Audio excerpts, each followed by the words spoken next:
নমস্কার বন্ধুরা, পাম্মাস কিচেনের তরফ থেকে সকলকে অনেক অনেক স্বাগত জানিয়ে আজকে নিয়ে এসেছি আপনাদের সামনে আরও একটা নতুন রেসিপি। আজকে দেখাবো কুলের আচার। এখন এইটা খুব চলছে, কুল এখন এই শুকনো কুল পাওয়া যাচ্ছে, তা সবাই এখন আচার বানাচ্ছে, তাই সবার দেখে আমিও বানিয়ে ফেললাম। রেসিপিটা দেখার আগে চ্যানেলটিকে সাবস্ক্রাইব লাইক দিয়ে রেসিপিটা দেখতে থাকুন। তাহলে চলুন, আমি কুলটা আগে গরম জল করে ভিজিয়ে নেব। গরম জল হয়ে গেছে, কুসুম কুসুম একটু গরম জল করে নিয়েছি। এবার এর মধ্যে কুলটা একটু আমি ভিজিয়ে রেখে দেবো।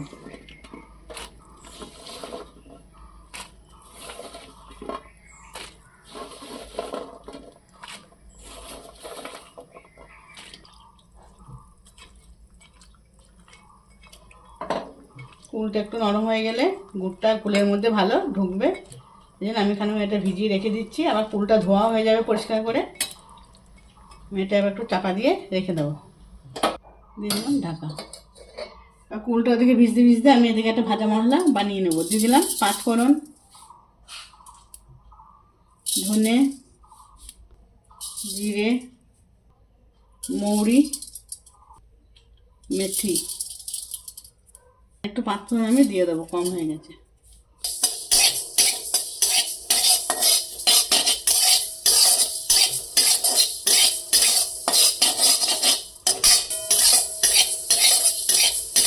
আমি আঁচটা একদম হালকা করে দিয়েছি, আস্তে আস্তে এটা ভেজে নিতে হবে।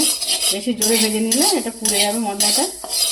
হালকা একটা মিষ্টি গন্ধ বেরোচ্ছে, এবার আমি এটা নামিয়ে নেব। দুটো শুকনো লঙ্কা ভেজে নেব।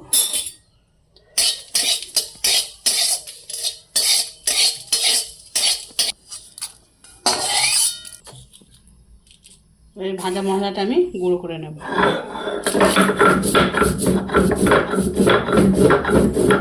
মশলাটা কি সুন্দর গন্ধ বেরোচ্ছে, খুব সুন্দর মিষ্টি গন্ধ বেরোচ্ছে। এমন আচার বানাবো না, হাত চেটে চেটে খাবে একদম।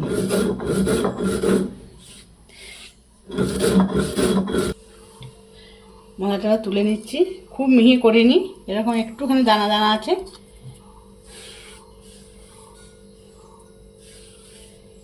গন্ধটা যাতে না বেরিয়ে যায় আমি এটা চাপা দিয়ে এবার রেখে দিচ্ছি। দিয়ে দিচ্ছি কড়াইতে সর্ষের তেল।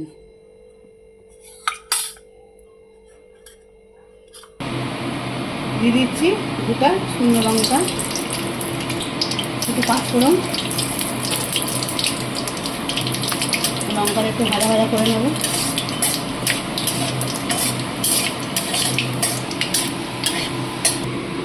আমি নিয়ে নিচ্ছি এখানে 700 গ্রাম কুল আর 700 গ্রাম গুড়। কুল আর গুড় আমি সমান সমানই দিয়েছি।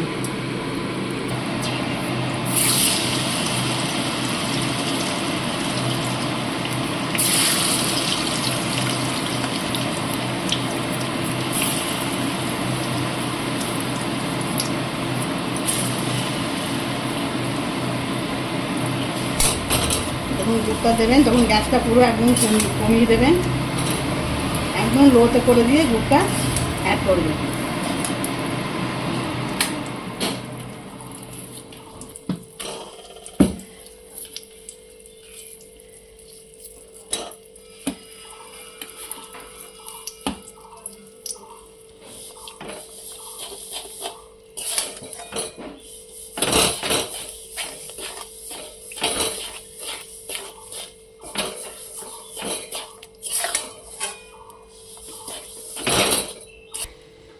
গুড়ের কোটোটা ধুয়ে আমি জলটা দিয়ে দিচ্ছি, আমি আচারে জল দেবো না।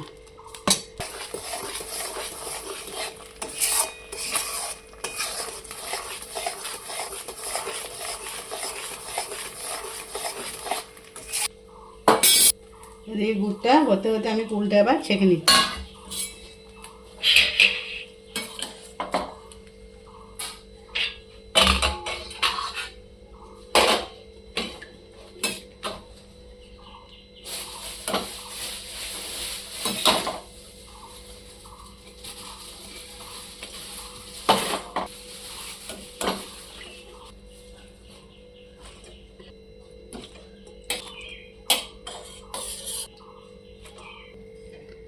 দেখুন বন্ধুরা, জলটা কতটা নোংরা, তলাতে দেখুন চিচি করছে। বাবা, বালি একদম।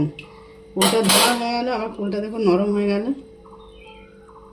একসঙ্গে দু কাজ হয়ে গেল।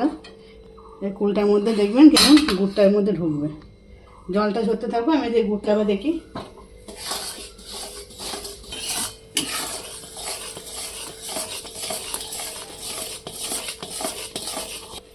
দিয়ে দিচ্ছি লবণ।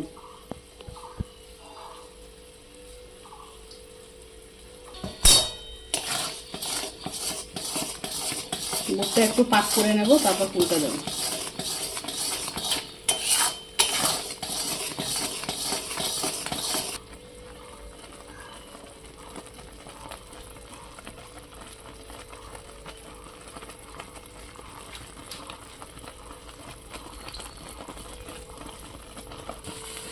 এবার জল ঝরে রাখা কুল আমি দিয়ে দেবো।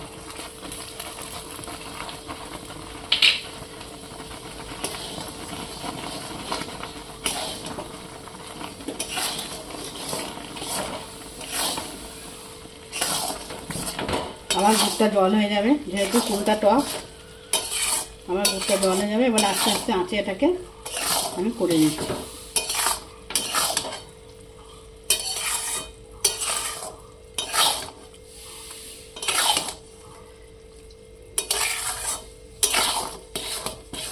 দেখুন কতটা ঝোল হয়ে গেছে, দেখেছেন? কুল যে টক, টক দিলেই ঝোল হয়ে যাবে। এটা আস্তে আস্তে আস্তে ফুটবে, কুলটাও সেদ্ধ হবে, গুড়টাও আস্তে আস্তে আটা হয়ে আসবে। তাহলে আমি আস্তে আস্তে করে নিয়ে আপনাদের পরে আমি দেখাচ্ছি 10 মিনিট পর।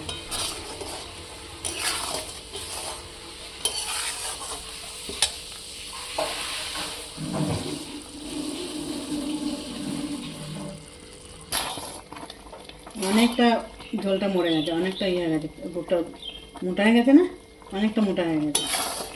আর একটু হবে, আমি পুরো একদম আটটা ঝিমে করে দিয়ে আটাটা বানাচ্ছি। কুলগুলো পুরো একদম গলে গেছে।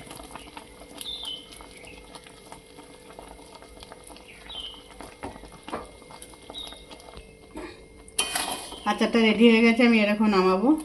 এটা আবার ঠান্ডা হয়ে গেলে এটা টেনে নেবে। এই যে ভাজা মশলা আমি রেখেছিলাম, তার মধ্যে আমি অর্ধেকটা দেবো, অর্ধেকটা আবার পরে দেবো।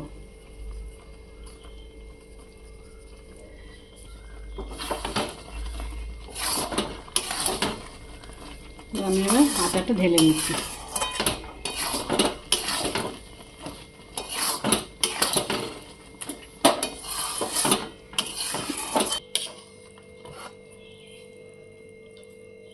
রেসিপিটা দেখার আগে একটা লাইক কমেন্ট করে সাবস্ক্রাইব করে রেসিপিটা দেখতে থাকুন, আশা করি ভালো লাগবে। আচারের কালারটা দারুণ হয়েছে, এভাবে আগে বানিয়ে দেখবেন, কুলের আচার খুব টেস্টি হয়।